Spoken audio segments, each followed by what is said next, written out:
بسم الله الرحمن الرحيم نحمده ونصلي ونسلم على رسوله الكريم أما بعد فأعوذ بالله من الشيطان الرجيم بسم الله الرحمن الرحيم رب اشرح لي صدري ويسر لي أمري واحلل عقدة من لساني يفقهوا قولي. So last lesson inshallah we went through the prayer for traveler. Inshallah I'll just go through the main points again just as a bullet point. And there's one, two things that I didn't mention last time, so this will cover them. So Bismillah. So first thing is the Salah for Musafir. Who is legally or Islamically considered as a Musafir or a traveler? So that was the first, this page 92 this is. A Musafir is a person who travels or intends, makes a niyyah, intention to travel the distance it would take a camel to go in 3 days. And obviously through various experiments and trial and trials, the ulama have come to conclusions of the mileage. But obviously this is an approximation of how much it is. Even though this book mentions 48 miles, that's the lowest I've ever read for the Hanafis. Generally the mileage is about 57, 59, 61, around that boundary. So you find one, you stick to one, and you use that as your legal ruling.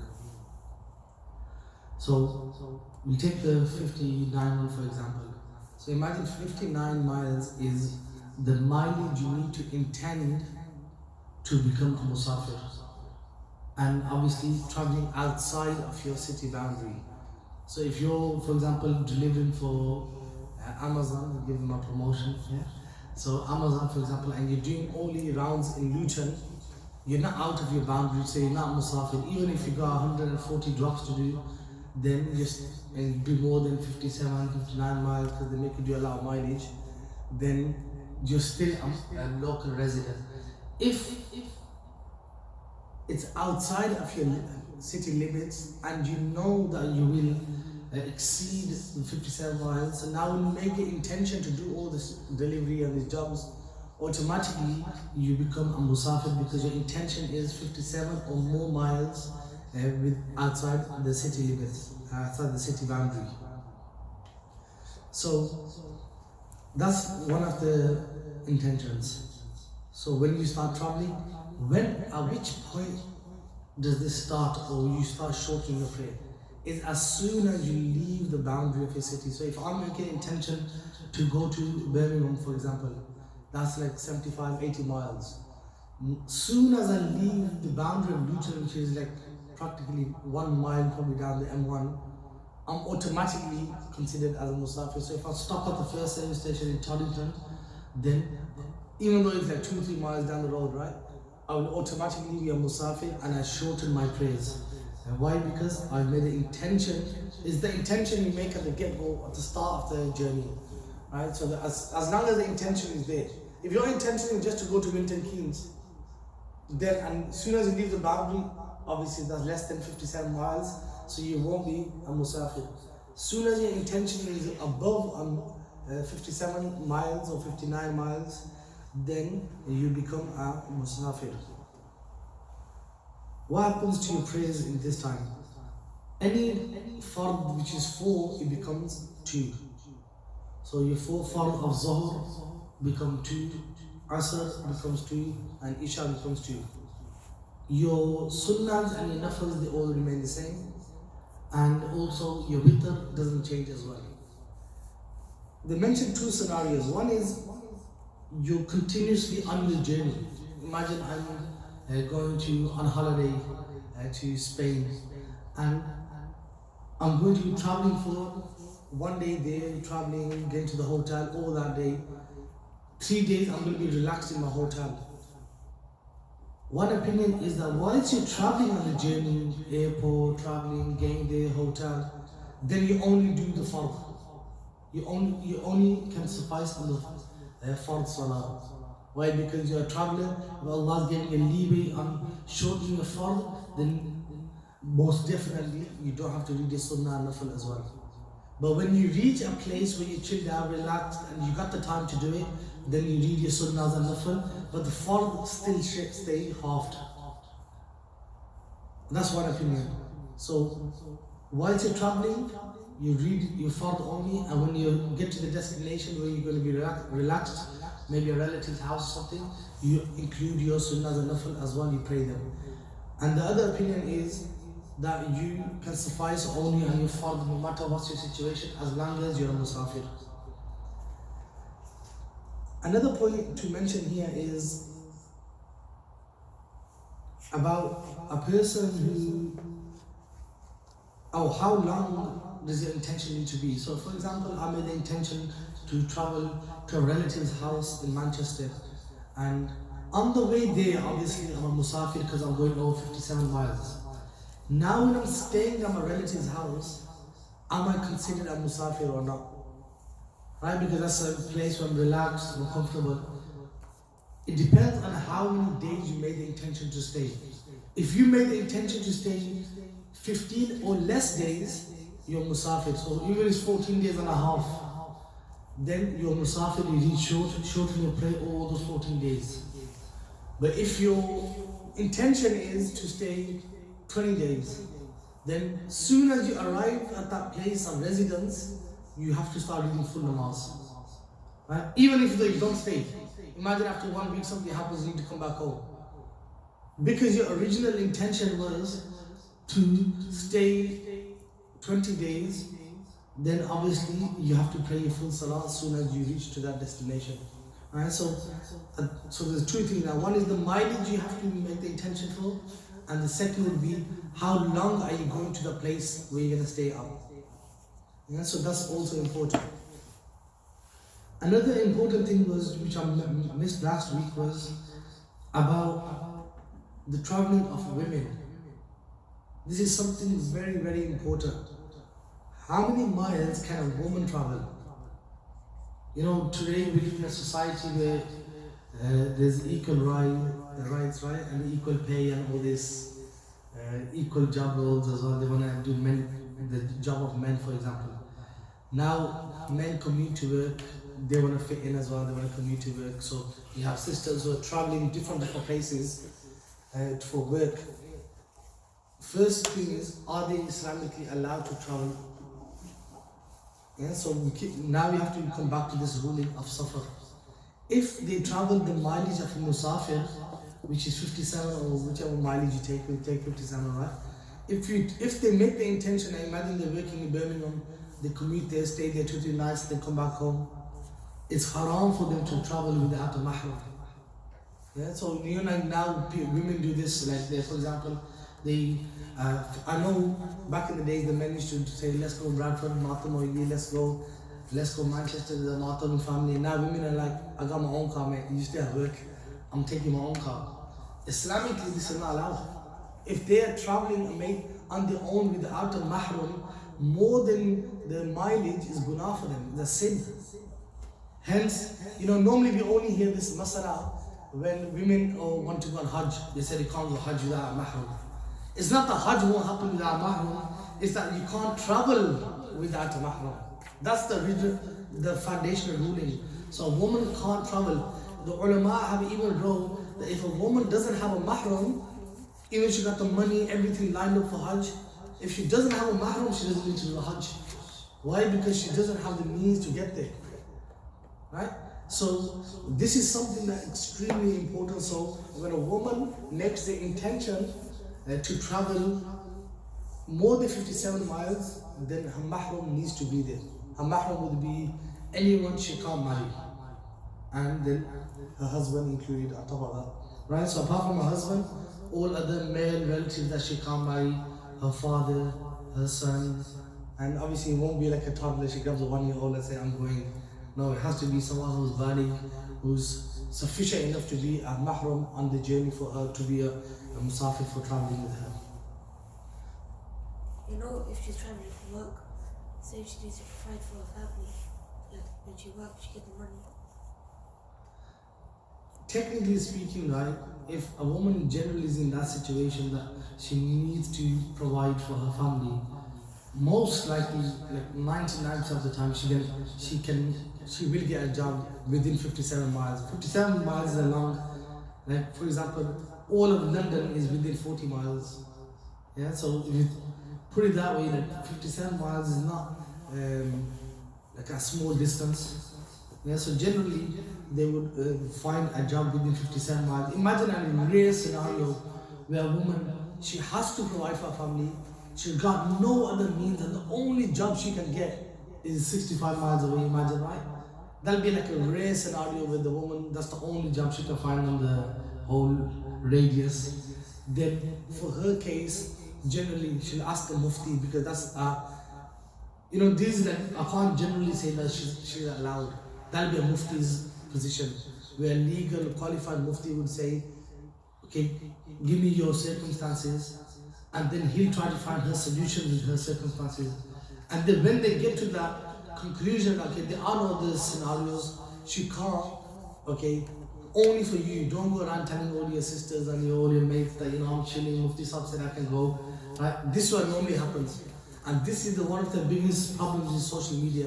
Like, generally recording online when a sister phones in on TV, a brother phones in, and they're like, I've got this question, and then Mufti Sahib's giving the answer on TV. And what happens is people cut out the whole context to the question, and they just read the Imam Sahib's question out. The question is, can a woman travel this much distance? No background information, no storyline. And then people are using those same videos of forwardings, so-and-so sheikh, so-and-so mufti saying it's allowed. But that's totally out of context.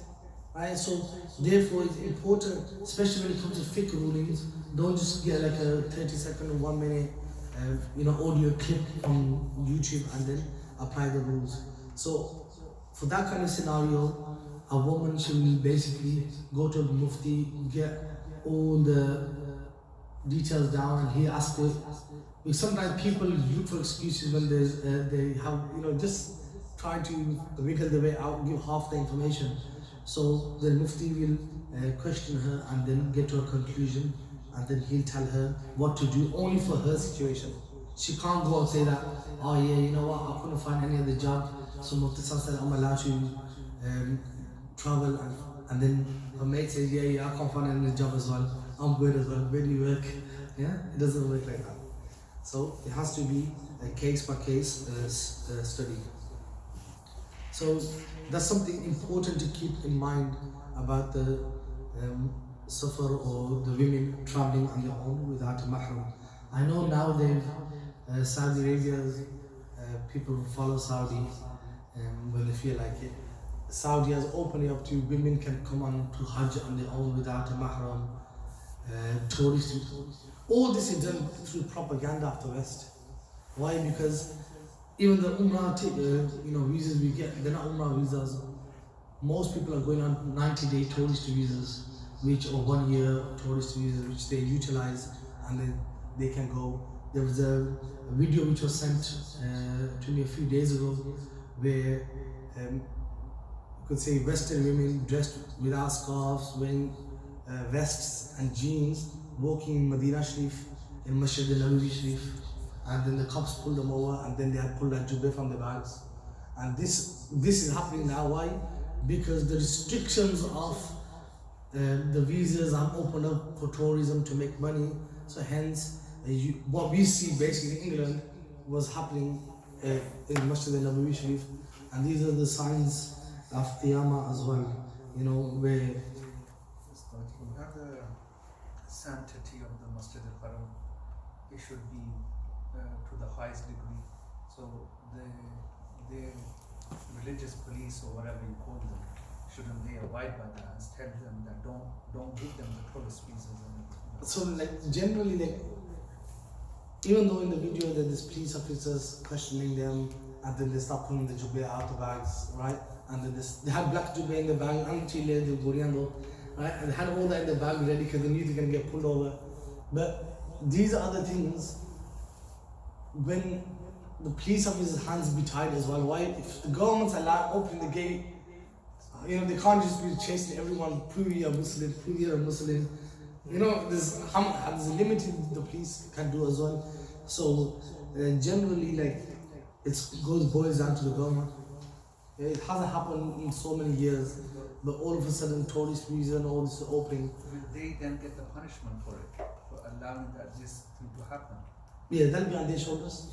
Whoever's making the rules and letting the rules pass. So this new prince, whatever his name is. So the guna will be on whoever's responsible, basically.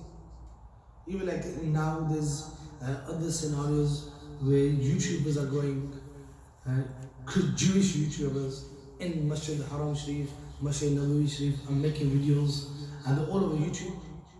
But obviously they go inside, but when they get to the gates, they'll be like, okay, we can't go past this part. My YouTube family, subscribe, this, that, switch it off, jump inside. They're not going to stand outside. Obviously, because they don't want to put it on social media because that's evidence against them. But the reality is, if they're going right to the gate, you think they're not going to just walk into the courtyard of the masjid. It logically doesn't make sense. And so, this obviously boils down to the government and all that. And so do keep these rules of the women traveling in mind. And Allah subhanahu wa ta'ala, there's wisdom why behind. We might not see, especially in the modern time, women consider it against their rights and their hukuk in the West, right? But there's hidden wisdoms in these rulings that Allah subhanahu wa ta'ala has set. And at the same time, these rulings are until Yawm al-Qiyamah. So there's a reason why they're until Yawm al-Qiyamah as well. And it's for the benefit of the people in general. So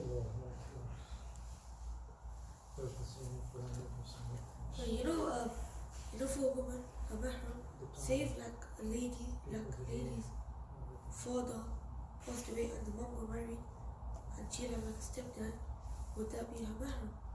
That would come on the mahram, yeah. And like a brother.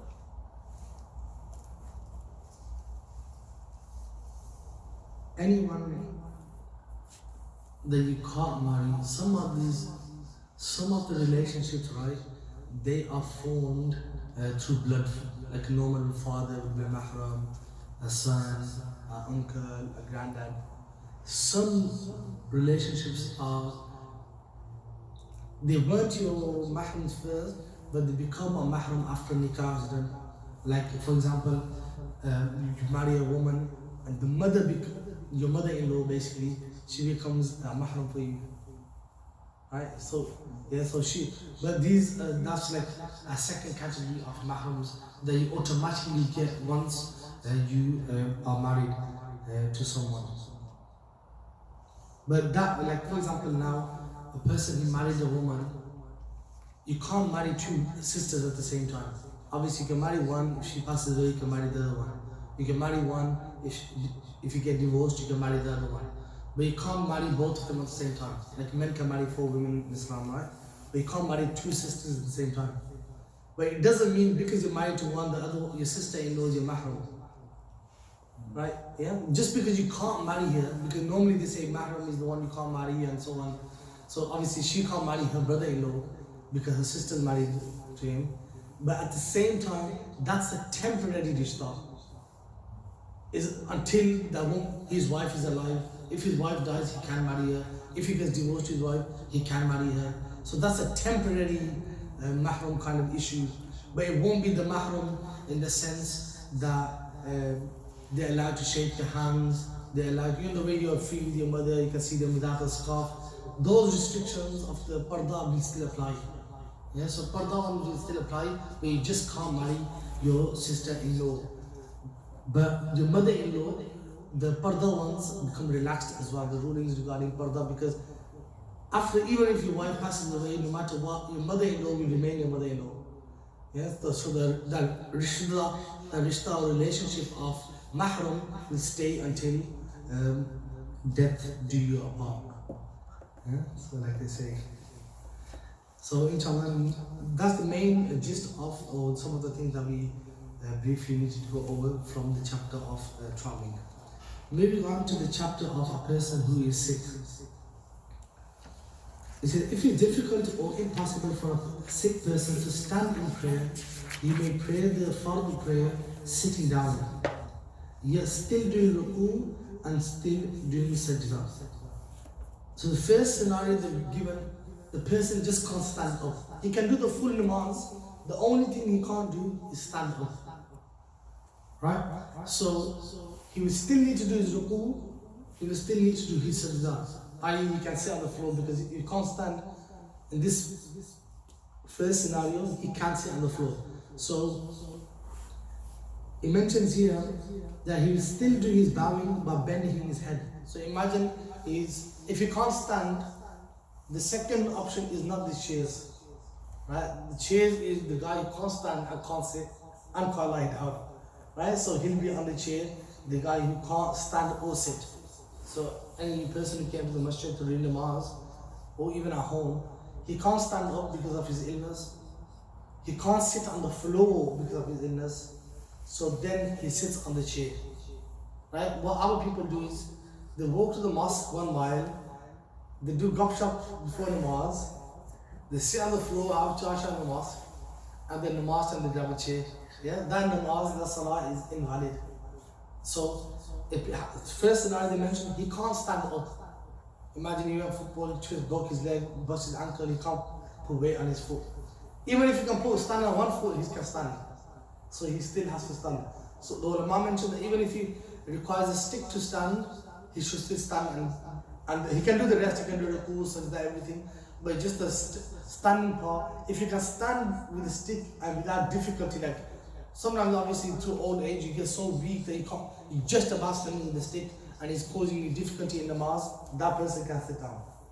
But if you can stand, even with the help of a stick, you stand and you do your normal namaz, then ruku as normal, and then sajda on the floor as normal. That's the first scenario that they presented. So grabbing a chair, you are risking your namaz. This is talking about the fard namaz, by the way.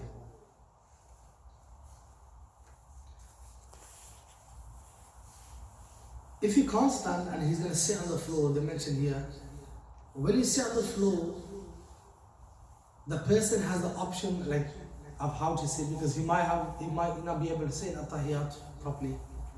So he can even sit cross-legged if he has to to complete the fard of his namaz. So now he's sitting down at tahiyat. You see people, like imagine I'm on the floor, right? And they do this for ruku, and then they do, like people read 2 nafal sitting down. Basically that's the way you read a namaz if you can't stand up. The way you see people reading 2 nafal sitting down, but one thing is made up and you don't do is what people do. First thing is they hover their hands in the air like that, right? When they're sitting on the chair, they do this, don't they? You don't need to keep your hands floating in the air. They stay in your lap in the tahiyat. So the way you do normally, like normal people read 2 nafal sitting down, they keep their hands in the tahiyat. They just bend their back, i.e. tilt their head forward, and then sit up, and then they go onto the floor to do sajda. That's how you read namaz if you can't stand up. Right? So it won't be done on the chair. If the second scenario, you imagine you can't sit in at-tahiyat, you sit in any way that's comfortable for you, that you can sit without difficulty. So that could be in cross-legged. So if you're sitting cross-legged, then you tilt your head forward for ruku, and then you go forward properly and do sajda on the floor. And then when you sit back up, you sit back in at-tahiyat, cross-legged, whichever way. But your hands will stay on your thighs. Yeah, so your hands won't be hovering in the air. Another thing that is also, there's these people come out with the next level bidah just to make money, I think. There's these chairs, right? They call it sajda chairs or something. So basically, these are like probably got the idea from like American school chairs where they have the desk in front. They fold the desk in front of one chair. They do that and they do the sajda on the chair because they say, I can't do sajda on the floor, I can't pray properly. So they have a platform in front of them, i.e. it's joined to the chair, they put it forward like this, and be like this table, and they do sajda like this on the object. That is not necessary as well. Yeah? So if you can't go on the floor to do the sajda itself, then you have to do the ishara. Ishara would be, imagine I'm sitting up straight, I tilt my head for ruku, and more than that for sajda. Right? Imagine I'm doing both. I can't stand up because I'm in. I can't go on the floor to do sajda. Now, for example, you had a nose operation, they said don't lean forward, it'll cause some injury, bleeding, and so on. So keep your head upright. So how would that person pray salah?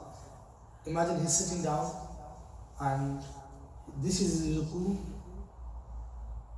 and more than that will be for sajda, right? But the ulama, how is it considered? Is from your bowing of your head.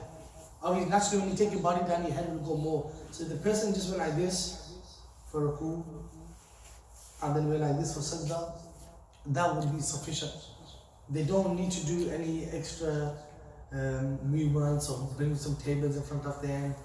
And you know, people do these things like, I know someone who does, what they do is they pray at home, so they have a table in front of them and they put the musalla on the table, yeah, and then you don't need to go with all this. You just sit in your seat, let's say, sit back and relax, yeah, and then you do your salah like that.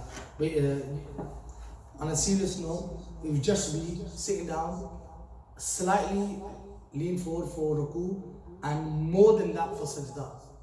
If you went down more for ruku and less for sajda, then your salah will become invalid. As long as your head, the bowing of your head is done more for sajda, your salah will be valid. It says if sitting is impossible, I've briefly touched on this, I'll mention it again. So now a person, he can't stand and he can't sit. Right? So the first one was he can't stand, so he sits down, either crosses his legs, sits in at-tahiyat, whichever way is easier for him, and he does the ruku by bowing like normal and the sajda on the floor. But now the person, he can't sit on the floor. Right? So what, he can't stand and he can't sit. So this would be a person maybe who's in hospital, is going through a serious illness, he can't get out of his bed. Now, how does that person pray the salah? It says, if sitting is impossible or very difficult, by difficulty here they mean that if you have an illness and you're doing the actions, then the illness can increase. Right? Salah, Allah subhanahu wa ta'ala doesn't want to burden anyone. Sometimes people, they're ill and they still do something of worship, it makes them more ill. Right? This is not encouraged in Islam. Allah subhanahu wa ta'ala gives you a leeway that if you are unwell, for example, even in Ramadan, for example, you have an illness, Allah has given you the leeway that if your illness is on a certain degree, that if you were to fast and it harm you, then you can miss the fast, but you have to make up afterwards. Same with the salah. If there's an injury or an illness, that will increase if you pray the salah properly, i.e. do sajda on the floor, then you're not required to do that. But obviously sajda and ruku will still be done, and they'll mention now how. So he mentions, if sitting is impossible or very difficult, he may pray with head movements while lying down. So imagine the Qibla is in front of me. This is one way to lie down. Right? So you lie down with your feet towards the Qibla. This is how the Suffa-tul-islam is done. This is one of, obviously, there's two things. Some people might be like, I thought we can't put our feet towards the Qibla, it's not allowed. Yeah? There's two things. One is out of disrespect or out of laziness and bad adab, we stretch our feet towards the Qibla, we spit towards the Qibla, you know, put our back towards the Quran. You know, you heard these things, don't put the Quran behind your back, put the Quran on the high shelf, don't put the Quran on the floor, and don't point your feet towards the Qibla, and people change the beds in the house and stuff like that, right? All this is considered adab, right? So, and this is all, I like how you said that. Yeah? So, is like the tariqah, one sharia, one's tariqah, yeah? Right? So good, that's more to do with spirituality, where the adab towards the deen. Whereas in Salatul Marid, a sick person would be you facing toward the Qibla. I.e. normally when you see a sick person, they have pillows behind them, they won't be completely flat. Most cases the person finds it difficult to breathe, so they'll be slightly inclined upwards, like you would see on a hospital bed. So the feet will be facing towards the Qibla. I.e. when he's lying down on his back, the face will be facing the Qibla, so hence his feet are going to be stretched in that direction.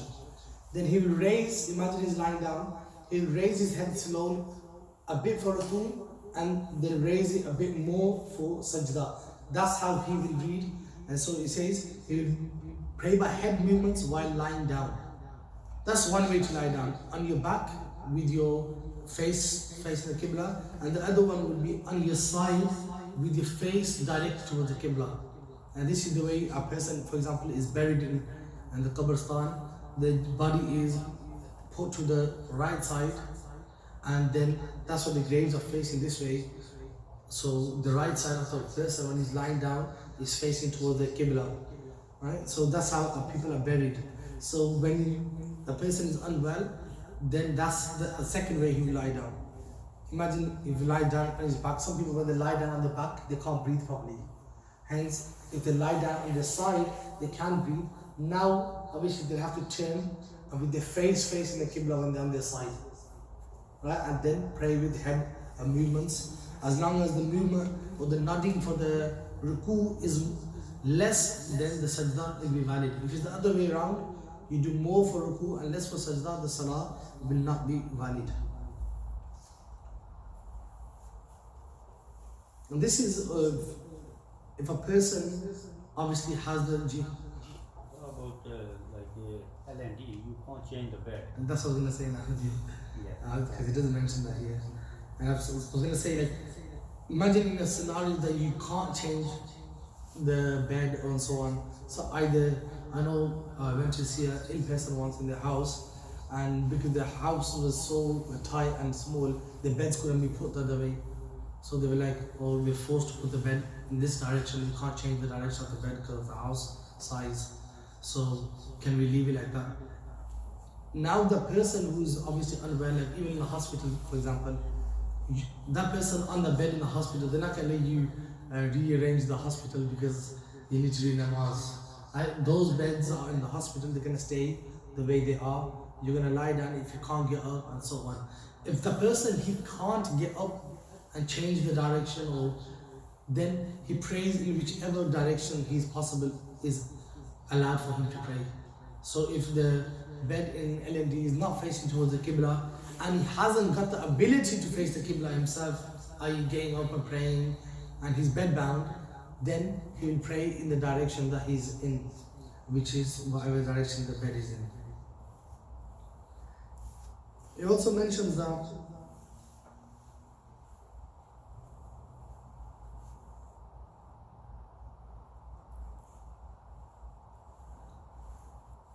it mentions here as a side note, if a person, he can sit up, right? Even if he has to lean on something, like in this case, you put a chair, right? So the first one will be, he stands up and prays namaz like normal. That's the obvious proper way. If you can't stand up, you sit on the floor and pray.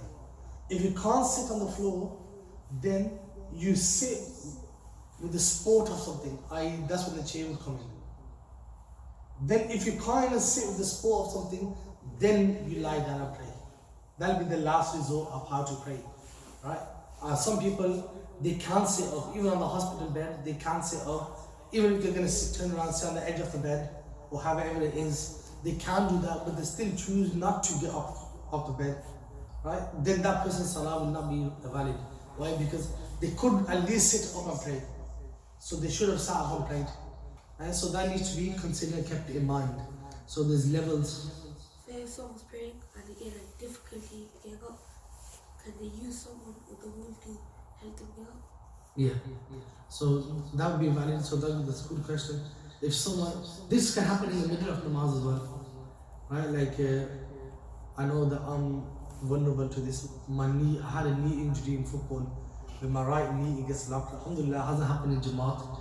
The namazi is going to be confused, the next level. But sometimes I can't straighten my right leg, my knee gets locked, right? So if I imagine I'm praying and then I'm supposed to be standing over third rakat, the next minute my knees are locked. Now what happens? I continue praying the salah sitting down. Yeah, so you don't need to get up if you're in a situation that, for example, something happened. Imagine you felt a bit dizzy, that you know if I stood up now to try to finish the rest, I'll most likely drop. I mean, you're going to be the person judge after. No one can say that if you felt like that, that's going to be your own assessment of yourself. So do the Mazi stay down as well, or do they get back? No, they'll have to get up. Like technically, the Imam, he can lead the prayer sitting down. Yeah, so technically, generally, that's like, imagine I had an injury, leg injury, and there's no other Imam, and I'm the only Imam. Every day I can lead the 5 daily prayers sitting down. Yeah, but the only thing with that is, people don't know the rules. They're like, what's wrong with the Imam? What is this stand up? Namaz, standing on in front of you, the Namazi will pray. I know they'll go outside and be like, Eke je Molvi nu, nave fatwe kadhe ne, Molvi bete chera par. All these stories will come out, right? But technically speaking, you can sit down and lead a prayer. Right? You can sit down and lead a prayer. So if that illness occurs during the salah, for example, first 1, 2 rakats were okay, and then the illness kicked in, whatever it is, then you do the rest sitting down. But then Mazis will keep going with the flow, they will still do their part standing up as normal. And that's where the confusion is. So mine is not, I'm supposed to be standing for 3rd rakat, they're going to be sitting down confused as well. That's the only, my only confusion or mistakes that's pending. The rest I've done, all the other moves I've done, including leading the namaz without wuzu. What about wudu while you're bedbound? How tayammum? Do you do tayammum or? So that wudu one will also, that basically depends on the person's scenario. Sometimes, if you're bedbound, now the person, how would you do his wudu? That's a good question. First, if he can do wudu, i.e. he can move his arms and all that, he can do the wudu. Like I know what they do in hospitals, you can request a bowl, they bring you a bowl, they call it a washing bowl or bed, they call it a bed wash or something like that. They give you a bed wash, they give you a bowl with loads of wipes, and then you can basically have a bed, they call it a bed wash, like giving a shower in the bed. You just get all the wet wipes and clean your body. But you can request that in UK hospitals, you can request that anyway. And they'll give you a bowl and put pani in it, you just do your wudu like that. But the thing is, this is a general rule we done in the book of Tahara. If you have a bucket of water, you're not allowed to put your hand in direct, because your hand is not clean. So as soon as you put your hand in the bucket of water, all the water becomes used, right? So then you can't do the rest of the wuzu. You get it? Yeah, so you pour it into one of your hand, wash your hands. Once your hands are clean, now you can use them as a tool, like a cup, and then do the rest of the wudu. But if you just shove your hand in first time, then what you've done is that hand has made all the water used. So hence the rest of the water is, you can't do your face, arm and all that. So if you're in the hospital, what you would do is, if they give you that, get a cup and then pour some into your hand. And then you don't have to, you might be thinking the bed's gonna get all wet, they're gonna be like, what's going on in the ward, right? But minimum is 2 drops that are required from the limb. That's how much water. So if you done, technically, if you, the ulama mentioned, if you got your hands wet, and the other way we do masa on our head, if you've done that 3 times, wet hand on the limb, that'd be sufficient as 1 wash. 3 wet hands, so 1 wet hand you got, right, and you wipe over your arm, it won't be washed. But when you do the second time, wet hand again, I'm not saying to get the water, just like wet hand, yeah, and then you rub your arm. Now the hand's wet, but it's not going to be dripping, obviously, because there wasn't that much water. If you do that 3 times, that'll be sufficient as 1 wash. So if you're in a scenario that pouring the water and make a mess, and you're in an awkward situation like a hospital bed, where you got the water, you got the facilities, you can do the water, but the problem is you can't travel to the toilet. So hence, you do the wudu at the bed with the least water on the floor. Yeah. So hence you get a bit and you wipe it and rub it on yourself, and then your wudu will be done. So that's if you can move. If you don't have access to water and you're bedbound, then you would do tayammum if you can.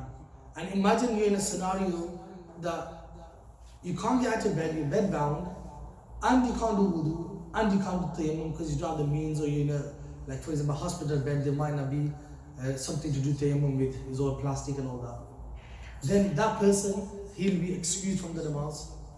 because he didn't have any way to do the wudu, and reading namaz without wudu is haram. But what he will do is, in that prayer time, he will show adab towards the namaz, i.e. he'll pretend he's reading namaz or do the dhikr, just remind himself that I'm supposed to be reading namaz, but I can't do it because I'm fully bedbound, I'm fully stuck. That person becomes excused from the namaz. Yeah, so he won't be. That's, I'm going to mention that on the next one, most likely.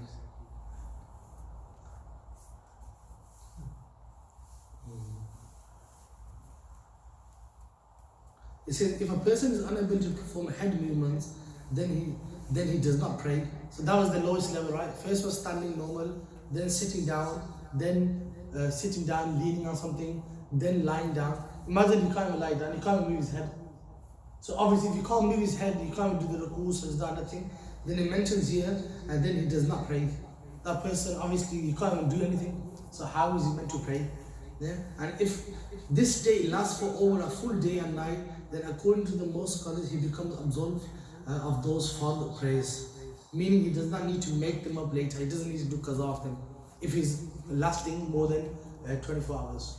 So if a person is paralyzed, for example, and his hand only works, for example, because Imam Hussein rahmatullah, he's paralyzed, right? The one who wrote the Qasida of Tashreef. So his hand was not paralyzed, that's how he was writing it. So they say in some of his books that he was reading even with that love of his, that he was reading even with the hands. So how is that? Generally, Is then that just the love of doing it, or is it? but that won't, when those things are written, they're not clarified, like how they're written or what was the context behind it, stuff like that. But generally, that would be within the boundary of the Sharia, that he was reading to the extent that he could read, basically. For anyone who's in that scenario, for example, it'll be in their capacity. If they couldn't pray at all, then their praying would be on their level. So when they say he's praying, he will pray to his capacity. So if you become free from that paralyzation, then do you make up those prayers? No. If it lasts more than one day. Yeah, so if it's more than 24 hours, you could say, a day and a night, so 24 hours, then you don't need to make those namaz up. So if someone, for example, had a car accident, they're in bed bound, they're strapped down to the bed, they can't get out because of whatever reason, and then after like 9-10 hours, they've done a full check on them. That's what normally happens, like on a serious car motorway accident, they strap you up, the neck brace, everything, they have you, and then keep you in hospital like that on the stretcher, because we need to fully check your body if you've got any nerve damage or spinal damage, neck damage, right?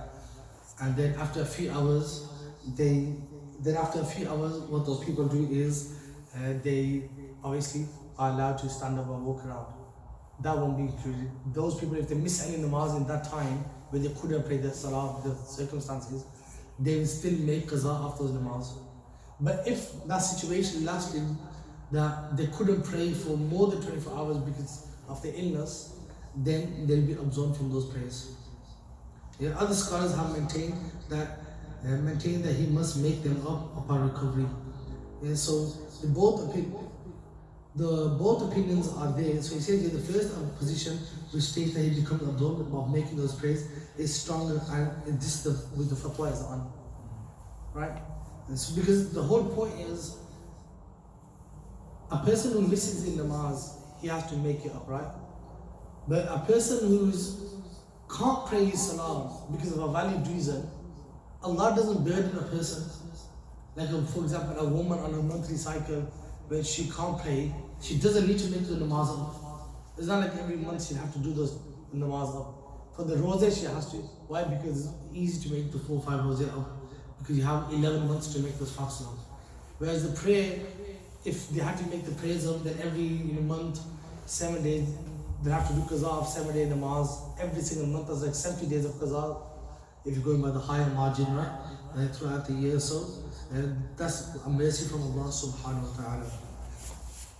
It says, if one loses consciousness or sanity for the duration of 5 fard prayers or less, he must make them up upon recovery. If longer, he does not. So this is if you become a person who And this also relates to if you had an accident and stuff like that, then, or you had a head injury where you kind of lost your senses. If it lasts more than 5 namaz, then you don't need to make the namaz up. If it's only like 4 prayers, then you need to do qaza of the namaz you missed in that state. That's the general for a sick person. But then obviously you get individual circumstances per person. Some people be on a certain medication, a certain kind of scenario that will need a fatwa just for that person's illness. Right? So those things happen as well. Next he mentions, we'll go through this inshallah. If a sick person who was unable to perform the fard fast and the fard prayer by head movement, he dies, or if a traveller dies on his journey in which he missed his fast, in either case, having died before attaining unto alternative days, then it is not necessary for either one of them to have left a bequest in his will for the to pay fidya on the behalf of the missed prayers and fasts. If the two, i.e. the sick person recovering or a traveller residing for at least 15 days, were able to pray or fast, yet did not perform the make-up fast, then the two must leave a bequest in the will to pay the fidya on those rosé on the namaz that is missed. For each missed prayer, and witr as well, so it will be 6 fidyas for the day, right? I'll explain this in a minute. And for each missed day of fasting, this money is to be taken out from the third of his estate before giving the inheritance out. So now here they mentioned a person, he was traveling, or a person he was unable to pray the namaz, and he died before making the namaz up. Like a person is traveling for 4 or 5 days, he's gone on a holiday, and he missed 5 days of Ramadan. On the way back, he didn't make it. He made it back, for example, for the fast, right? He made it back the same day he landed, he passed away. So he missed 5 fasts. So he had 5 fasts to make up in his the state he died in. His family don't need to pay fidya. You know what you can do is, just to clarify that, is if a person had any fast that they missed, then as a way of, it won't take the whole responsibility of not fasting away from the person, but it'd be a way of decreasing the person's punishment or the guna of missing that fast. You could say like that. Like it's an expiation, but the responsibility of fasting is still there. If someone might say, I'm not going to fast the rosé, I'm just going to pay the money at the end of it. Come tell you just here, 500 a day. No, it doesn't work like that. It's a way just to decrease the person's suffering and the hardship. So a person who's missed the fast in his life, when he prays, the ulama mentioned that he should give the fidya, which is similar to a fitrana. So like 2.2 kg of different wheat and stuff, which is, fitrana is like £5 in Eid al-Fitr we give. Right? Some must say £4, £5. That's for one namaz. And in a day there'll be 6 prayers, because witr is considered separate. So it'll be considered as 6 fidyas per day for namaz, and 1 obviously per day for each fast that you have missed. But now they're mentioning here, a person, he missed the fast because he was traveling, or he missed the namaz because he was ill. If he dies before having the opportunity to do them, because obviously if you miss 5 fasts, you need 5 days, you can't just give 5 rows in one day, right? So imagine he done 1 and then he died. He had 4 left. He doesn't need to pay fidya, or he doesn't need to tell his family, I've got 4 rows left, can he just pay some money on my behalf? Why? Because he hasn't had the opportunity to do them. But if he's been home for 1 week and he had the opportunity to do them, but he's like, I'll start tomorrow, and then he does 1 or 2 and he dies, then he should leave the bequest. That, I still got 3, 4 left, I had days to do it, but I didn't do it. Same with namaz. If you got any qaza namaz left, the ulama mentioned that you can it won't take the responsibility away, but it'll decrease your responsibility or the burden on Yawm al-Qiyamah for you. So if you have money and that you're going to leave behind, then you can say from 1/3. It won't be the whole money. Imagine you haven't read namaz for 10 years and you got 10 grand, you're like, chalo, Sara, Allah ne raha, my namaz is done, nothing for your family. It doesn't work like that. It'll be only from 1/3 of your wealth, for 1/3 portion. Right? So you can say, look, can you pay? I've got some namaz to make up, can you just pay for some of them? On your deathbed, obviously, most likely you're going to make this request to the person or your family member.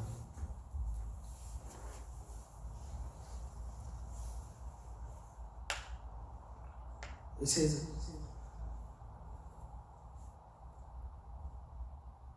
if a person, like a person from his family, friend, relative, anyone else basically, if they want to voluntarily pay for you, you have no request to them, but they know that the guy missed namaz, maybe you are on a mission together, you missed namaz together, right?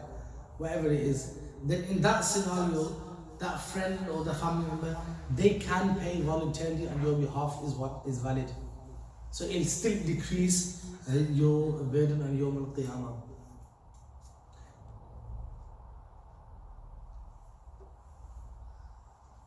It says if the portion, i.e. 1/3 from the deceased money that he left behind his estate is not sufficient for that, then the person who is carrying out the will may pay a faqih person with the intention of expiation and its payment. Then take it back what he paid. This is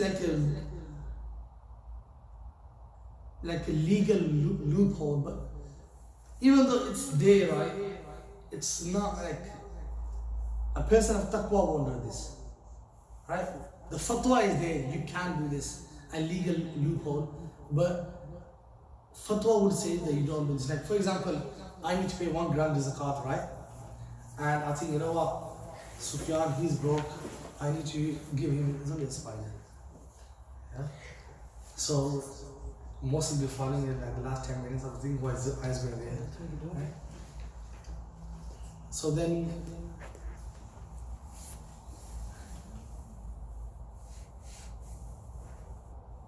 so inshallah, so as I was saying, the legal loophole, right, would be that, imagine I need to pay 1,000 pounds zakat. This is how it's kind of applied. That I got 1,000 pounds zakat, and I think, you know what, Sufyan, he's qualified to receive zakat. But you know what, I don't want to pay. So I give the 1,000 pounds to him, or like even whatever it is, right? And then he takes it, my zakat is done, right? Then I know that he's going to give me back. And then he's going to say, I took ownership, your zakat is done, I'm qualified to receive it, and now here your money back. Right? So imagine I gave him £100, he gave me back, I paid him the same £100, he accepted it, my zakat, £200 is done now. He gave me back, then I gave him £100, then that's my £300 zakat, and he gave me the £100 back, I gave him 400, the next 100. We keep doing that until the zakat is covered. This is like a legal loophole, but this is not, this is like how they apply zakat. You know, like zakat you can't give to buildings or to certain organizations or certain things you can't give. Zakat has to be given, and a person has to become an owner of that wealth, right? You have to give ownership to that person. So what organizations do is, like a mosque, they can't give zakat to a mosque. So they give the money to a poor person, but the aim is to give it to the mosque, right? So they give him the zakat, he gives it to the mosque. They give him the now he's broke again, isn't he? So he's qualified for zakat again. So they give him the money again. Then he gives it to the mosque, he's broke again. Then he gives him zakat again. So that's how they, you say, legally loan the money. Yeah? But on a serious note, even though the ulama have given that loophole, but that should be applied in a way it's going to benefit the ummah, right? So if you think it's going to benefit the ummah, imagine there's only one poor person in the village, right? And you think, I'll give it to him, okay, but we need a masjid here. The zakat is, but that's our need in the community, the masjid. Imagine in a scenario like that. So you'll give the poor person, he'll give to the mosque, you give to the poor person, you give to the mosque. Now, at the end, you leave him with money as well. You don't leave him broke. You leave him in a way that he's above the needing zakat. You won't leave him broke as well. But now you've got the money in a legit way to a cause that was needed. That's what like charities do now. You know when they say zakat eligible places. Some of them don't be. So they have people in place there to get the money to get to that place by using this loophole. But this shouldn't be used out of trying to get away with the fard. Why? Because on Yawm al-Qiyamah, Allah will hold you, you know, niyatul mu'mini khayrun min amali. The intention of a Muslim is greater than his actions. Right? So on the day of judgment, your niyat, your intention will play a massive role. And so Allah will know if you try to get away with your zakat and how you try to cheat. But you can't cheat Allah subhanahu wa ta'ala. So this is something to keep in mind. So that's what he mentions here about giving to a person and then that person and so on. It is valid to pay the fidya for multiple prayers or fast or to one fakir person, one poor person, as opposed to the expiation for breaking an oath, a kafara, a yameen or the like. And that's a different discussion, inshallah. Kafaratul-yameen is that, you know, when you make a qasam, you know, people say, Allah ni qasam, ya wallahi. Any qasam made in Allah subhanahu wa ta'ala's name is a serious qasam. And if you don't do it, there's a kafara for expiation as well, which is a different topic, inshallah. We'll discuss that in more detail in the future, inshallah. But you have to fast and so on. There's different punishments for not doing that. Right? So you don't get away. You know, people make these qasams and then they don't carry out the qasam and they think, yeah, I got away with it. Yeah, just said Allah ni qasam for the guy believed me, right? No. If you swear in the name of Allah subhanahu wa ta'ala, you better be serious. If you don't, then there is a punishment for abandoning that, or breaking the qasam. And then one may not perform ritual prayer salah on behalf of another person, as he will not count for him and will not reduce the amount of payment he has missed.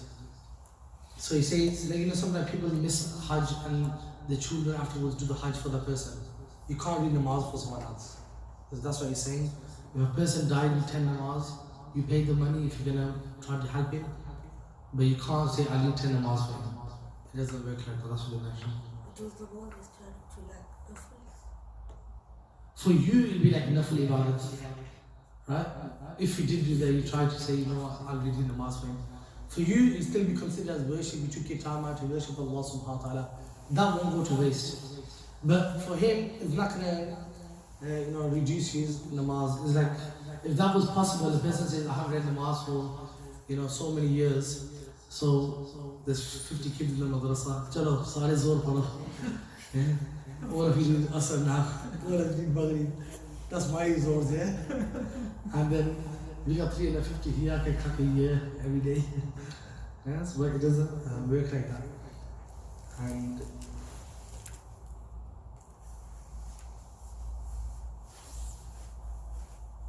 it mentions here the money that you pay the fidya, right?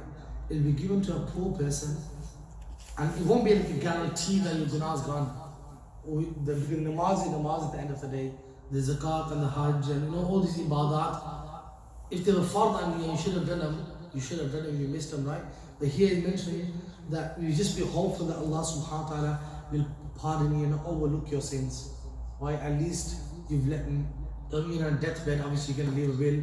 I missed this rosé, can you pay for them? I missed this namaz, can you pay for it?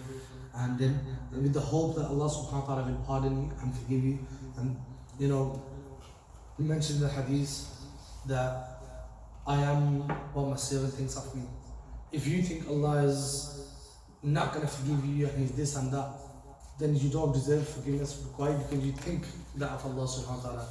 If you think Allah subhanahu wa ta'ala is the most merciful, the most generous, and He will pardon you even the sins you commit and you try but you still mess up, but you got this positive love for Allah subhanahu wa ta'ala and good opinion of Allah subhanahu wa ta'ala, then that He will pardon you and forgive you. I think I had a question. Question was that if you've done a nafli ibadat, for example, nafli fast, and became unwell and you had to break it, do you have to keep that fast again? Yeah. Any nafil ibadat that you started, like do nafil namaz, for example, or fast, like you mentioned, any nafil you started, soon as you started, it becomes, you can say wajib on you. Now, if it breaks to a reason like a fast, a guest has called you to the house, you have to go for a dawat, they're going to get naraz if you don't eat, and you can break the fast. Soon as you break the fast or the illness, you might feel start feeling ill, then now it's wajib on you to keep that roza. Yeah? Because you started it, now you have to get to the end of it. So now that you broke it, then you need to do the fast again. Same in namaz, if you reading a namaz, parents are calling you, some emergency happened, you broke your namaz, then you, even if it's nafil you're reading, now it's wajib on you to do that nafil again. Somebody asked me a question and I thought I would bring it up as well. They said that they were keeping the roza, and because they were in such a hurry that it's going to be, fast time, so they didn't do the iftari, but they prayed the maghrib salah, and during the namaz they due to forgetfulness they forgot to open it, so they just prayed, and in the prayer they remembered. What happens then? That's fine. Then can you open it after that and Yeah, it's that's okay? No, that's fine. If you delayed opening your fast, right, inshallah, the next 3 weeks we're going to do kitab of songs, so next 3 weeks will be all about Ramadan. But if a person read Maghrib, and that's happened to me before, I'm saying from experience. Yeah. So if you had a fast and you forgot you started namaz, I did that last Ramadan. I started in Jamaat, and in Jamaat I remember I had roza, I never opened my roza. So the Muazzin was there, outside here, he gave the azan, I forgot, and had water here, I forgot to open my roza. And then I started my namaz, everything's fine. If you remember afterwards, you can open it. Even if you remember 3 hours later, yeah, It still will be okay. it's still be valid. As long as you open it. Yeah, so, but obviously there has to be a valid reason for delay, forgetfulness, you don't have anything to eat. Like imagine you're traveling on a plane, you got nothing to eat, you got off somewhere, rosa's open, you have nothing to eat, then you just carry on going until you find something to eat. So this happened about 2011, I remember this. So I went to Cyprus to meet one of the sheikhs. So I went there and I didn't have anything in the plane to eat. So when I went to the dargah, I had to open it there. Was that still valid then? Yeah, that'll be valid. Because you got a reason for not eating. Because there's no. One is, even if you delay on purpose, it's makruh that you're delaying it. Right? But the roza will still count because the roza was between start and end time. Now you're just being a hero doing extra, like for example, someone says, I want to keep 20 more minutes, right? It's makruh for him to keep the 20 minutes because that's him trying to be a hero. But if you got a valid reason, then that's fine. Yeah, as long as you never ate between the start and end time, that's the key thing. But if you, for example, you had seri, like you miss seri, like people don't have seri, yeah, the roza still counts. Yeah, so like, a lot of people do that, they don't have seri because they can't bother to get up. That means they missed Fajr as well. Yeah, that's a different story. But